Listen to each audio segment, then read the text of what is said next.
So now that you've seen how my Lynn performs, let's go straight to the video. So first, let's go to the weapons. The best weapon combo right now for Lynn is going to be the Pyro Thirst plus Blue Current Pulse duo. Both of these increases your skill duration, which is insanely useful for her ultimate since the longer you stay in your ult, the harder it hits. You'll notice her ult ramps up in attack speed over time, starting slow, then shredding everything near the end. That's why extending it gives you massive DPS potential. Before you ult, make sure your passive icon has 6 bullets filled in. Right here on screen, that's her passive fully charged and it boosts your ult even further. It fills up fast, so just wait for it before activating your ult.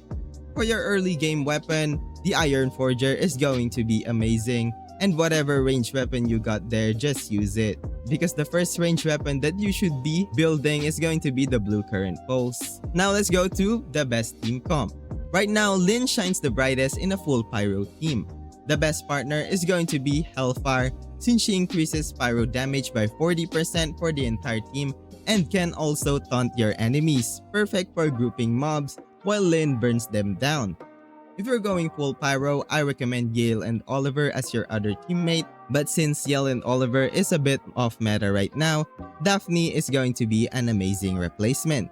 If you're already using Daphne elsewhere, Yale and Oliver still works fine to maximize that Pyro buff. Now let's go to the Demon Wedges setup for early to late game. So don't stress, we'll keep this simple. Here are the must get Demon Wedges for Lynn as you progress.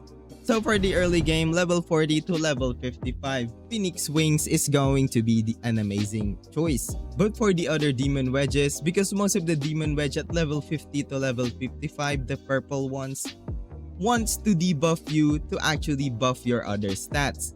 These are only mostly good for your support characters, so we won't be talking about them as much. But the best that you can get is going to be at level 40, the blue ones. So the first one that you should be getting is going to be Wings Inspo, which gives you plus 30 sanity and plus 12% skill efficiency. Another RD Pan Volition set, or not all of the set, but only 3 of the set. So Pan's Volition, Pan's Eternity, and Pan's Inspo is going to be solid for as your scaling option. And lastly, Phoenix Blaze is also going to be amazing for Lynn. For the other Demon Wedges, it should be up to you. Whatever you need, these are only the must-get Demon Wedges at the early game. So now let's go to the mid to late game. For your mid to late game, which is the level 60 to level 65 Demon Wedges set, what you should be aiming for is going to be Sphinx Intrepidity.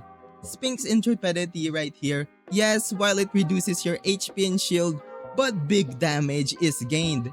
Because this Sphinx Intrepidity increases your skill damage by 54% for 30 seconds when battle starts during commission on Nocturnal Echoes, which where most of your time is going to be spent. Of course, you should change this if you're going for the commissions at the Echoes of Missteps, which is the Mystic Maze and the Immersive Abyss. So that's the only thing that you will change.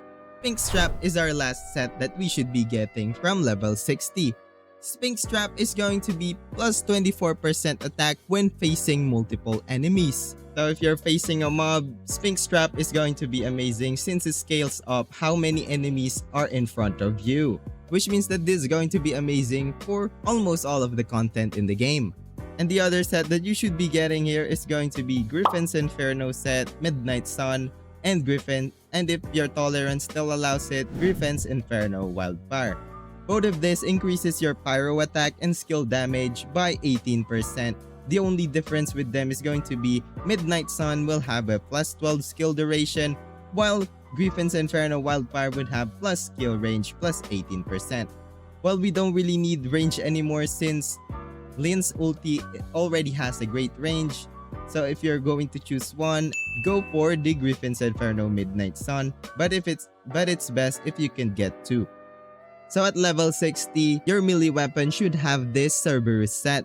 The Cerberus set includes Cerberus Impetus, Cerberus Focus, Cerberus Rage, and Cerberus Trammel, all increasing your attack plus 75%, your crit chance plus 100%, your crit damage plus 100%, and trigger probability by 100%. For the other demon wedges, it should be up to you depending on your playstyle. You could go for this Fenrir Swift drop shot if you like to do plunge attacks. If you like to do charge attack, maybe Fenrir Swift Momentum. So it's going to be up to your playstyle. So now let's go for your ranged weapon. For your ranged weapon, it's going to be the Lilith's Impetus set.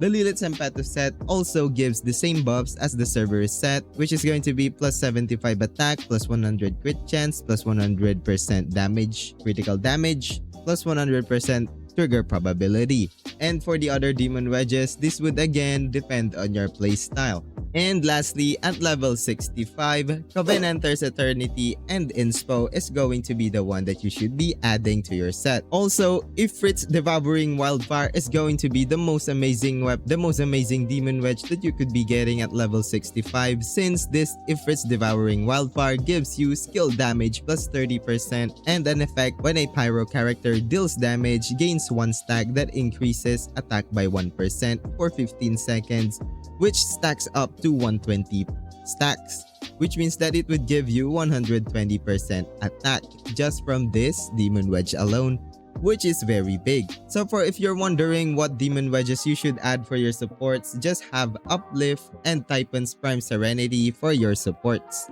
For our Consonance weapon, don't waste materials early, save up for gold tier versions later because these materials are pretty hard to get. So don't waste anything that is purple or under, because you could easily clear the game's content with just our demon wedges that I just mentioned. So with that, for our last tip, is going to be the pro tip for the ultimate positioning. When you're doing defense commission, you know, where the ones where enemies rush you from multiple directions, don't just stay grounded firing one way.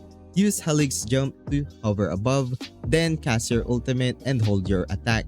Just hold your left click, you don't have to keep on clicking it. So from the air, you'll hit every angle at once, clearing faster and dealing way more total damage. So just changing that habit alone can skyrocket your DPS output. And that's how you build Lynn for maximum damage potential at the early to late game. If this helped you out, give the channel a sub for more Duet Night Abyss character guides. So with that, stay tuned and see you in the next video.